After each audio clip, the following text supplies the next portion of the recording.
50 years ago this week, 3 inmates managed to escape from Alcatraz prison, and it is one of the most enduring crime mysteries in U.S. history. Before Alcatraz closed in March of 1963, 36 prisoners tried to escape, but just 5 remain unaccounted for. Known for its brutal conditions and inmates like Al Capone, the Fortress on the Rock has been immortalized in books and films, including this one, starring a young Clint Eastwood. No one had ever escaped and survived, except maybe these 3 men. Frank Lee Morris. He was the mastermind behind the elaborate escape plan. Federal officials said he had an IQ of 133, in the top 2% of the population. Morris was serving 14 years for bank robbery. And Clarence and John Anglin, brothers from rural Georgia who were serving prison terms for a 1958 Alabama bank heist. Using stolen spoons, dummy heads made out of paper mache, and a raincoat raft, they burrowed their way to freedom on a chilly, rainy night 50 years ago this week. Or did they? Whether or not the men perished in the bay, as prison officials and federal agents insist, remains a subject of intense speculation because their bodies were never found.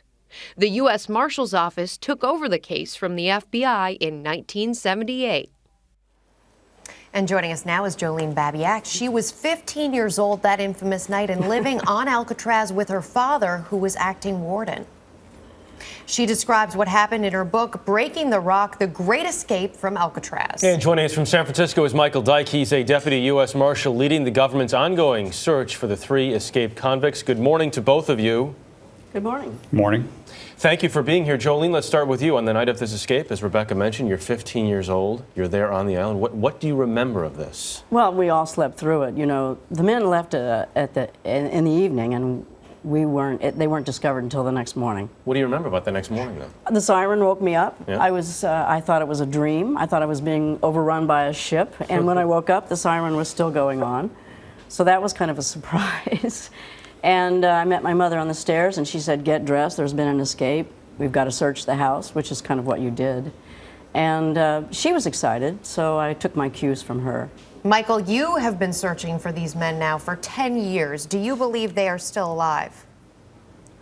That's hard to say. You can always assume that because there's never been a body found, but there's a lot of different, speculations on that theory, whether they're alive or not. We have to operate under the assumption that they are because there's never been any proof otherwise. Where do you think they are likely to be then if they are still alive? If they lived and made it through the escape, they probably would have had to gone to another country because all of them were generally repeat offenders. So they would have reoffended at some point and been fingerprinted, and we would have identified them at some point. But if they were in a foreign country, that would not have happened. So possibly South America, Central America. Jolene, are these men still alive? I doubt it. If you look at the investigation at the time, they ran down evidence from all the way into the 80s. And it doesn't look possible. You look at the personalities, you look at the tide conditions that night, the types of crimes they had committed before, and you compare that with Whitey Bulger. Are you familiar with Mr. Bulger? Of course. Yes. He was on the lam for 16 years with a $2 million reward on his head, and when they found him last summer in Santa Monica, he had $800,000 in his apartment and over 30 armaments. Compared with Bulger, the Anglin brothers and Morris were amateurs. And yet there's no evidence, Jolene, of the bodies. That's true. San Francisco Bay is pretty tough on people who swim, and the tide was going out the night of the escape. Michael, what kind of leads do you still get coming in today? Well, a lot of the leads are just, I saw this person, he looks like your photo, and I believe it's him, so we have to look into each one of those. And I don't spend a whole lot of time investigating the case. I do it in my spare time and in between the other things I have to do. But they, those are the general leads I get nowadays. Jolene, if these men were found, where do you think it would most likely be that they would have gone after all of this? Well, remaining in the United States wouldn't have been an option for them because, you know, they were amateurs, as I say. And so going to a foreign country would be certainly possible, but you do have to understand the types of men who came to Alcatraz are generally not the types of men who want to go live in a foreign country, pick up work, get a job, and never see their family again.